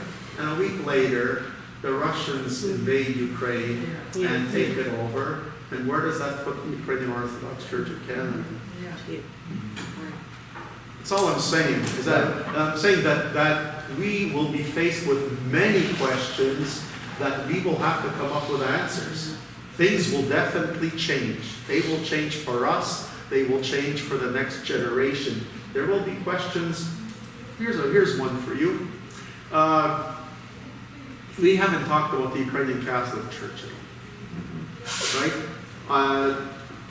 It seems to me the Ukrainian Catholic hierarchy in Ukraine is very, very nervous because I have the feeling, and I've had for a long time, that there will be a sizable number of Ukrainian Catholics, faithful, I'm not talking about bishops, but faith, who will be joining the Ukrainian Autocephalous Orthodox Church. Not because of dogmas or canons, but because it's a Ukrainian church. 400 years ago, most of the people there did not become Catholics because of dogmas and canons, but because the political situation forced them to become Catholics. And that will be the same situation now. Now, for instance, if you had a large movement of Ukrainian Catholics to the Ukrainian Orthodox Church in Ukraine, what about the Ukrainian Catholics in the so-called diaspora, right? If there's a desire to be part of that church of Kiev, and the Ukrainian Orthodox Church of Canada is under Constantinople, what incentive is there for Ukrainian Catholics Canada to join the Ukrainian Orthodox Church of Canada if it's under Constantinople and not under Kiev? These are some of the questions that are going to will have to be worked out, and people will have to come to a conclusion, and the Sobor will, have to take place, and people will vote, and what are we going to do? I think in spite of these kinds of, I think the future for Ukrainians everywhere is extremely bright. I think that the Ukrainian Orthodox Church of Canada has its own challenges: falling numbers, no money, can't buy somebody a cup of coffee almost, and serious. And in spite of all that, I really think that the future is extremely, extremely bright for Ukrainian Orthodoxy and Ukraine in general. I've made this point a number of times, and I compare 100 years ago and 100, what has happened. 100 years ago, nobody knew Ukraine or Ukrainians and didn't want to know anything about them. What were Ukrainians, what was their reputation in Canada 100 years ago? Well, what is it today? Everybody on the street knows about Ukraine. Okay, first of all, it was Chernobyl that started. But you have a whole generation of young Ukrainians who grew up without the Soviet Union, who were, first of all, wow, we have nuclear weapons. And then, wow, look at the soccer team we have. There's a different Ukrainian mentality out there amongst people who are 20 years and younger. Very different from our mentality. And I think, in Ukraine, we were heroes sending jeans to Ukraine and Kostiuk. Now they can buy us 100 times over. But you have young people, 20 years old, that are no different from young people here. They're all walking around in Nike running shoes and t-shirts, and they're all, they used to know Ukrainian and Russian. They speak English, absolutely. And they're all on the computer, and they all have dreams. Silicon Valley, 70% are Ukrainians. I think Ukraine and the whole issue of Ukrainian Orthodoxy is just, I'm thinking in the future that when you have this new church that will be in communion with the rest of the Orthodox world, that will share its music, its art, its architecture, its publishing, its theologians that are coming down. I think it's going to be fantastic. I really do. Yes, please pray for a visa-free regime for Ukrainians to Canada. Yes.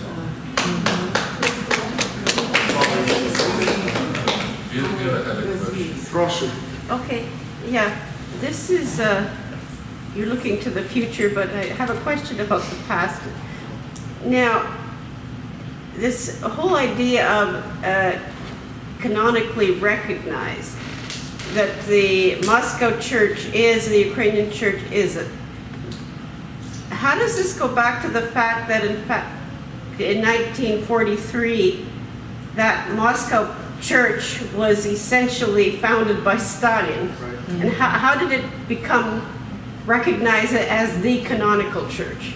Well, because those breaks never took place. I mean, there was no suspension of communion between the Church of Russia and the others. I mean, for very, very... Even though the hierarchy was all either shot or... Nobody functioned from that kind of premise. And the Russian Orthodox Church will have to go through many, many, many years of cleansing of itself. I believe that it will eventually come to that. Because I think that everyone should also desire for Russia and Russians to become a democratic, freedom-loving, cultured, I shouldn't say that, but you know, I think the process is, and I think it's a great fear of Vladimir Putin, is to see a successful Ukraine functioning and a society based on other than force and blackmail and pressure. And I think Russia needs to go through those processes, and we should, to extent possible, support those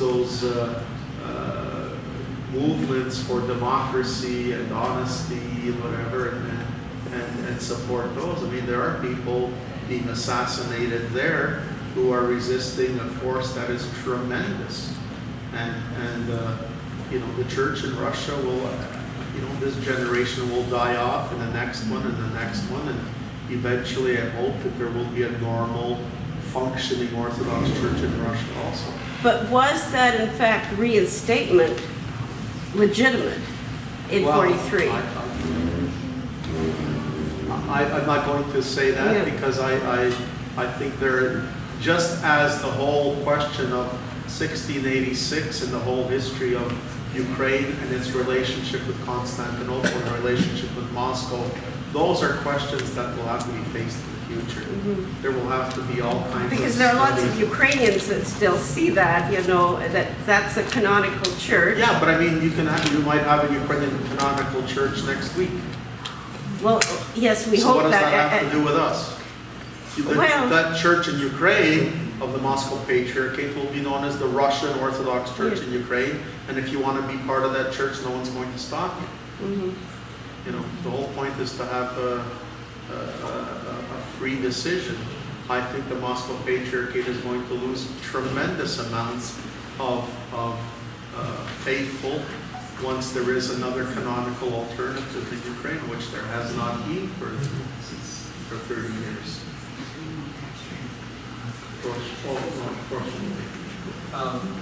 Can I ask the first three questions? Some of them are kind of related. Не чути, чи можете встати? Can you get up, please, so we can hear your question? Sorry.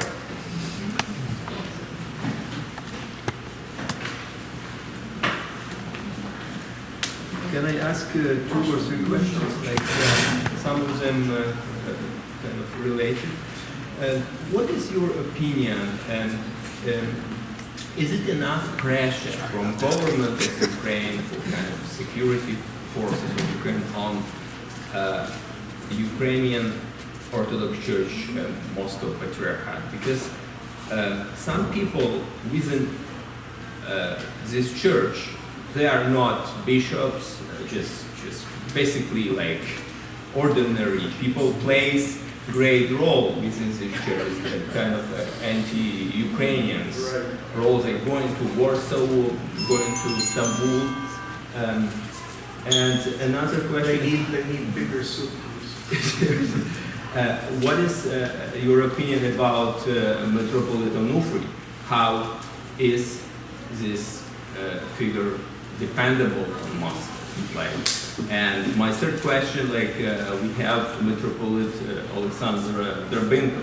How many bishops like that? And like, what is your? First of all, as far as those lay people that you mentioned, who are doing things that we think are treacherous, you know, the Ukrainian government itself has to enforce the laws that it has, and if it doesn't have enough, has to bring in new laws. I mean, it's part of the reform. I mean, it's part of the big picture of anti-corruption legislation, and I mean, there are many things, and in spite of the laws, if they pass them, someone has to enforce them. And you know, it's just somebody gets on the phone, don't touch that one, don't touch that one.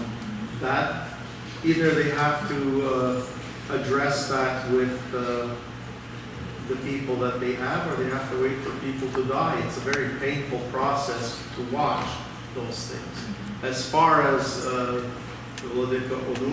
they're all free to do what they are free to function in any way that they want, as long as they don't break the laws of Ukraine.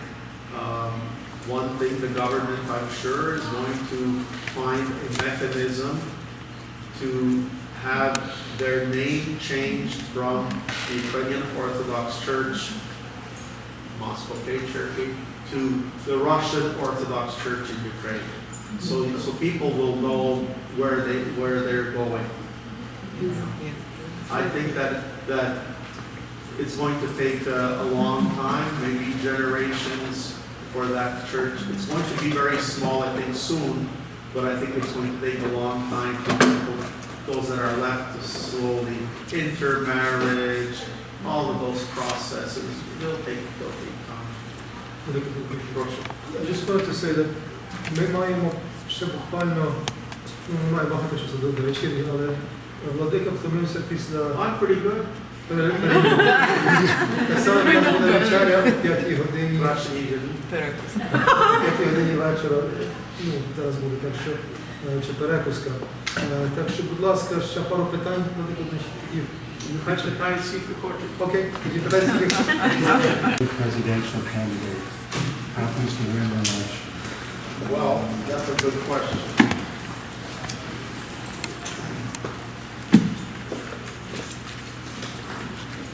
I think that if autocephaly is declared very soon, it would be very difficult. I mean, you will have two alternatives in Ukraine.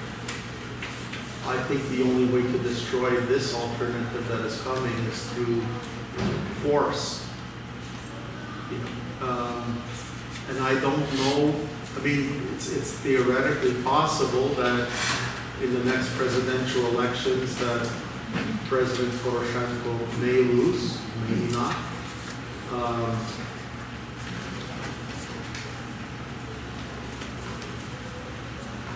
If the elections are honest,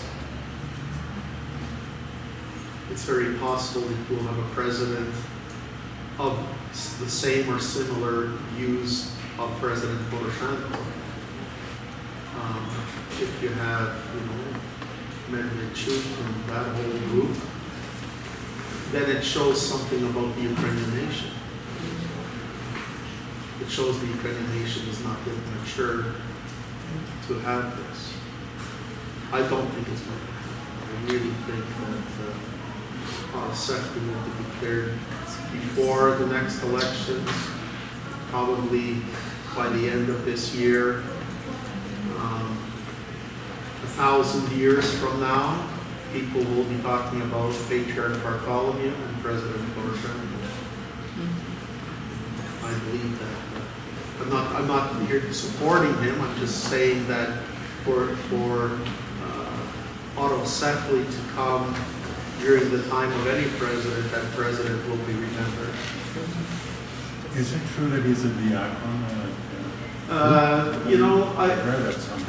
don't know whether he's a diakon. Somehow I think he's probably a hypodiakon, a subdeacon, as is Mr. Novinsky. I mean, I think when you read diakon and you've read that thought from the column of Taras Kuzio, I think he may not be very versed in the titles of various church workers. I think he might be in this place. Have you seen him serve as a deacon? Never. You may have seen some pictures of him 10 or 15 years ago, but I don't think he was dressed as a deacon. I think he may be dressed as a sub-deacon. I'm of the opinion that the way it was started, the genie's out of the bottle.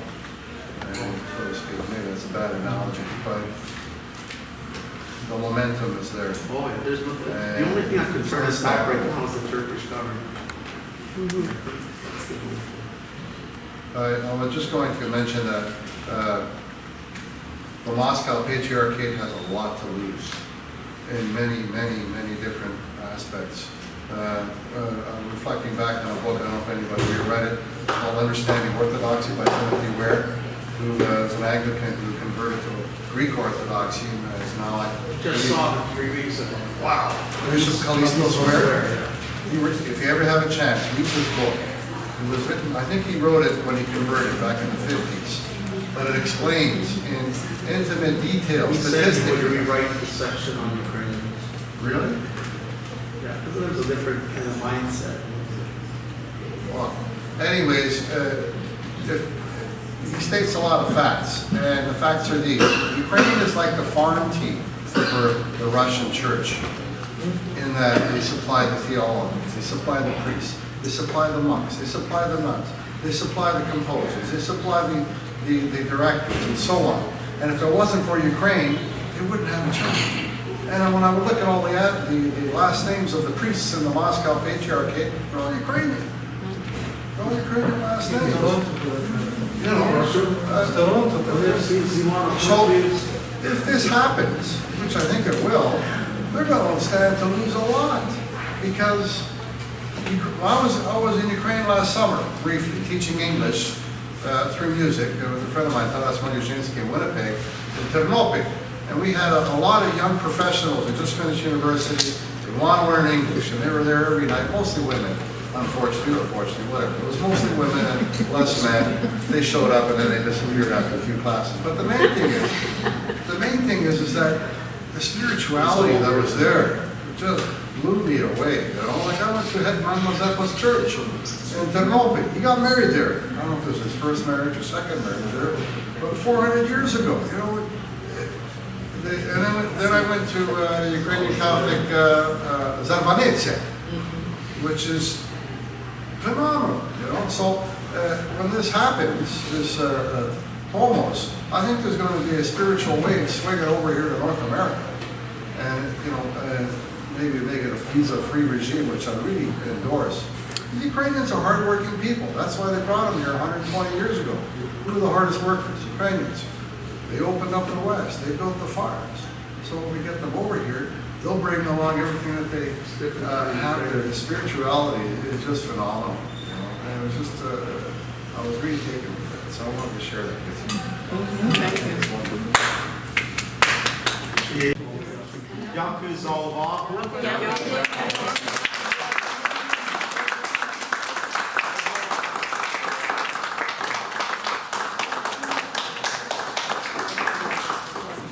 Знаєте, Владико, то, що сталося, що ви приїхали замість Владика Андрія, то був Божий промисел. Ні, ми йому скажемо, що з ним було б ще ліпше. Ну, він може перенесе на новішу інформацію, що він також не сидить, а щось робить. Ну, ми трошки більше з жінками забув вареників, і вас двох запросимо. Це будемо зараз.